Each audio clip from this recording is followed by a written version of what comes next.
2. Blessed. The Beatitudes again and again declare who are the blessed of the Lord. It is important, therefore, to know what this word means. The word used in the Sermon on the Mount is the Greek makarios. This word, however, is not used in a Greek sense, but in terms of its Old Testament and Hebrew meaning. Thus, in Matthew 5:5, "Blessed are the meek, for they shall inherit the earth." End quote. Our Lord echoes 2 verses from the Psalms. "But the meek shall inherit the earth, and shall delight themselves in the abundance of peace." Psalm 37:11. "For such as be blessed of him shall inherit the earth, and they that be cursed of him shall be cut off." Psalm 37:22.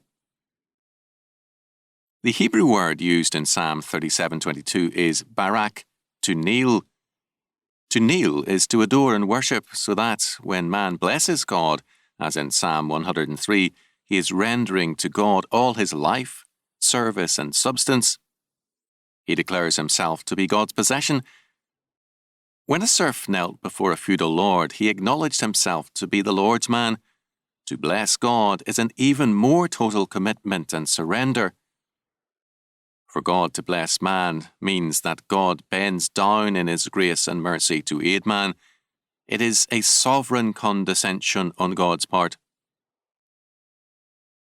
Another word in the Hebrew is esher, happy, as used in Psalm 1:1 and 2. Quote, "Blessed is the man that walketh not in the counsel of the ungodly, nor standeth in the way of sinners, nor sitteth in the seat of the scornful. But his delight is in the law of the Lord, and in his law doth he meditate day and night." End quote. The way of faithful obedience is the way of happiness. This meaning is also present in the New Testament usage. These Old Testament meanings were carried over into the New Testament usage and added to the Greek word and its meaning.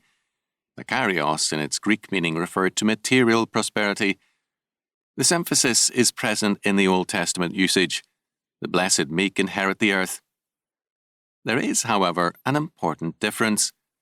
The biblical blessedness is a material prosperity, which is God's gracious gift to the holy and righteous man or people. For the Greeks, the gods were blessed, not only because, as gods, they had everything, but also because they were above and beyond the law. Greek blessedness was thus antinomian. The gods had the powers of deity, but these powers included the ability to live in quote-unquote freedom from moral law. There was another and a pessimistic aspect of the Greek idea of blessedness. Quote, "Only the dead could be called truly blessed." End quote. This did not mean that death was to be desired, for the Greeks called the spirits of the dead shades. Their life was seen as pale and meaningless. They were barely existing. Death was called blessed only because life was seen as misery. Sophocles in Oedipus Tyrannus held that we can call no man happy until he dies. Later, with the Greek philosophers, a moral element came into the word blessed. However, this moral element was not moral in the biblical sense. It had little to do with holiness and righteousness, nor did it show an awareness of the doctrine of sin. The problem, as the Greek philosophers saw it, was not sin against God, but ignorance of ideas. Hence, happiness was a consequence of knowledge. This limited true happiness to the elite, to a very few. The New Testament writers chose makarios because God declares blessedness or material prosperity to be his grace to those who kneel before him, that is, surrender their lives and possessions to his service. They bypassed another Greek word for happiness, eudaimonia, because it meant under the protection of a good genius or demon. This word placed blessing outside the moral sphere and made it the protection and care of someone other than the sovereign God. The demons were not sovereign, only powerful in limited ways. Who then are the blessed? They are the poor in spirit, those who feel their spiritual needs, they that mourn, that weep over their sins or over their persecution for the Lord's sake. The meek, or the tamed of God, those who are broken to his harness, They who hunger and thirst after righteousness are merciful, pure in heart, and are Christ's peacemakers, and for this are reviled and persecuted. All such can, quote, rejoice and be exceeding glad, for great is your reward in heaven, end quote. Matthew 5:12. Thus, first, the blessed receive a reward, the earth, and also a reward in heaven. This blessing is both material possessions and also great happiness. Second, the blessed are those who kneel before God, that is, surrender all their possessions and lives to Him as absolute Lord. They are the meek, the tamed of God, those who respond and are governed by His word. Third, they are the poor in spirit, who know their spiritual need and have forsaken the fallen man's claim to be autonomous and one's own God. Genesis 3:5. Fourth, Makarios, the blessed in Greek, are the gods. They enjoy the highest state of happiness and freedom. This blessedness is, however, in terms of antinomianism, in the imagined fulfillment of Genesis 3:5. This exalted estate, our Lord declares, belongs not to the mythical gods, but to all faithful covenant men. As against the antinomianism of the gods, the blessed of Christ do not set aside the law of God, because Christ comes not as the destroyer of the law, but as one who puts it into force. Matthew 5:17-20, Luke 16:17.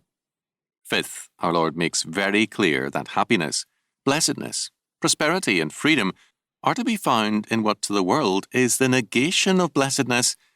His Beatitudes go contrary to the faith of fallen man. As Scott pointed out, quote, all men seek happiness, but none, except those who are taught by the Spirit of God according to His word, know in what it consists, or how it may be obtained and enjoyed. The Beatitudes may therefore be considered as the Christian paradoxes, for they place happiness in such dispositions of mind and in such circumstances as men generally deem incompatible with it.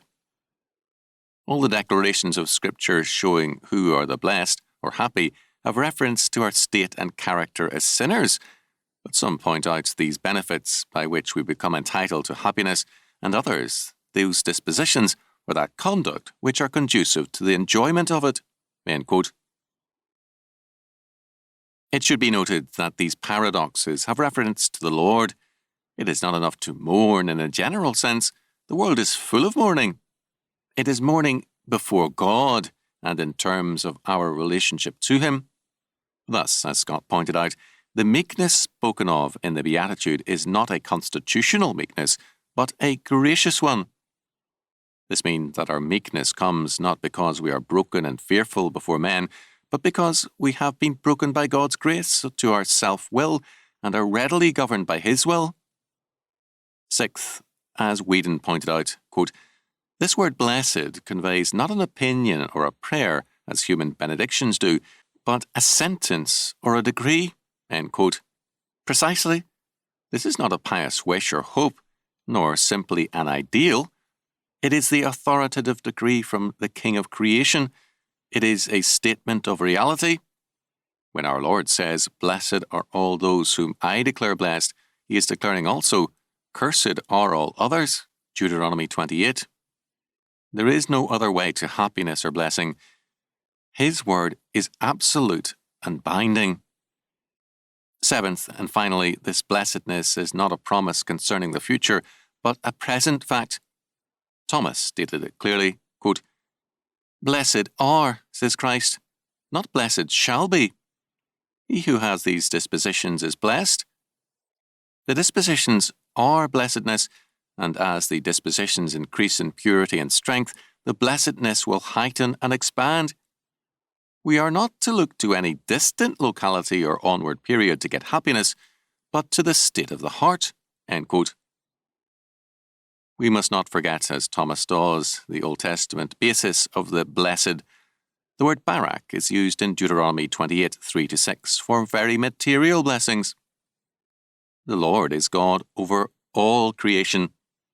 His blessings cannot be limited to one sphere alone. They are total. It is clear that the word blessed has lost much of its original force. It is important to understand the reasons for this. Two related causes can be cited as responsible for this weakening and alteration of meaning. These are, first, sin, and second, the Hellenic or Greek influence on the Church. Since the Hellenic influence was itself a form of sin, Greek thought resting on the concept of autonomous man, Genesis 3:5, the two are very clearly related. For the Greeks, blessedness was antinomian. The gods were blessed because they were beyond the law. The law, in effect, knelt and made way for them to do as they pleased. To be blessed for the Greeks was thus to be free from the law. Now, for Paul, we are in Christ free from the law only as a death penalty against us. We are made, quote, free from the law of sin and death, end quote, Romans 8:2. From the indictment and penalty which Christ assumes in his death for us, the law could not do this. It could not produce righteousness in us. It sentenced us. The weakness of our human nature because of the fall made impossible our ability to keep the law. Now we are able in Christ to meet the law's requirements as long as we live in the Spirit, not according to the dictates of the old man in us, Romans 8:4. It is this faithfulness which is a basic part of our blessedness. All too soon, the Hellenic antinomianism asserted itself.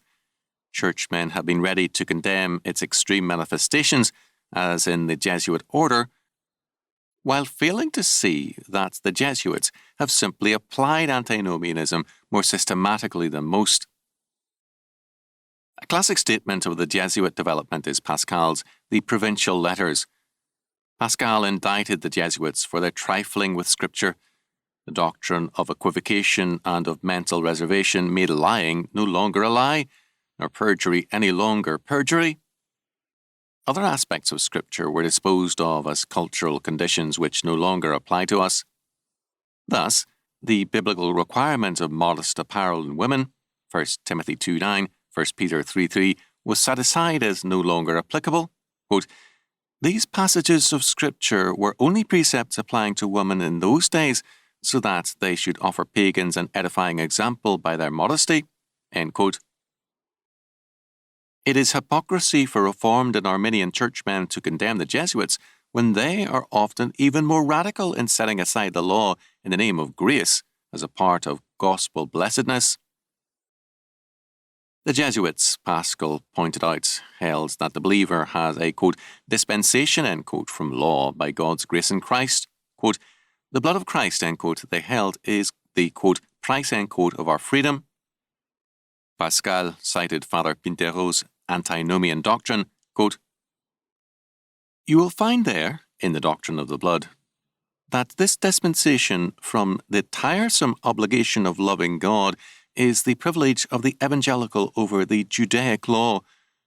It is reasonable, he says, that the law of grace of the New Testament, God should remove the tiresome and difficult obligation which existed in the law of rigor of performing an act of perfect contrition in order to be justified, and that he should institute the sacraments to make good the deficiency and promote an easier disposition. Otherwise, indeed, Christians who are the children would not find it any easier to win back the favour of their Father than the Jews, who were slaves, to obtain mercy from their Lord. End quote. Pascal said that all who held this doctrine became accomplices to all sin in terms of Romans 1:32, quote, who knowing the judgment of God, that they which commit such things are worthy of death, not only do the same, but have pleasure in them that do them. End quote. Indeed, Pascal held such antinomianism goes further than sinning. It justifies sin. Quote, but you go even further, and the liberty you have taken to shake the most sacred rules of Christian conduct does not stop short of the total overthrow of the love of God. You break, quote, the great commandments on which hang all the law and the prophets, end quote. You attack piety in its heart. You take away the spirit that gives it life. You say that the love of God is not necessary to salvation, and you even go so far as to claim that, quote, this dispensation from loving God is the advantage that Christ brought to the world, end quote. This is the height of impiety. The price of Christ's blood shall be to win for us the dispensation from loving him, but, quote, since God so loved the world that he gave his only begotten Son, end quote, the world redeemed by him shall be exempted from loving him? Strange theology for our times. This is the mystery of iniquity accomplished, end quote. The Jesuits were more honest than modern evangelical antinomians. They logically held that because to love God is to keep his commandments, John 14:15, to be freed from the law or commandments is to be freed from the need to love God. How much more flagrant the 20th century antinomians had become, as Arend J. Ten Pass has shown us. We have cited Deuteronomy 28 and Psalm 1. These texts makes clear that the blessed delight in God's law. It is their way of life. Matthew 5:2-20 makes clear the same fact, and then our Lord goes on to set forth the fullness of the application of the law. It governs our very thoughts and feelings. Matthew 5:21 following. Let the modern Protestant Jesuits take note.